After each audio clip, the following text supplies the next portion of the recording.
kurš valsts uzzini, kuras valsts numurzīme ir šī, ierakst komentārā. Bet esam palikuši internacionāli. Cilvēks ir laikam atbraucis no Slovākijas. Slovāki pie mums sakoties. Auto ļoti vienkārši, auto praktiski jauns, 3000 nobraukums.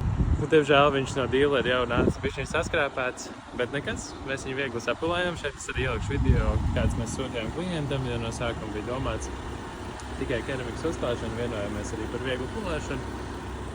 Uzklājām grafēnu pārklājumu, bišķiņ jaudīgāk nekā keramika, biezāk, stingrāk, lielāks spīdums un bišķiņ arī saulīt mums paltnē šajā vēsajā rudens dienā. Un auto spīd, lai tās ir beigs smuki. Pasargāts varēs braukt uz Slovākiju.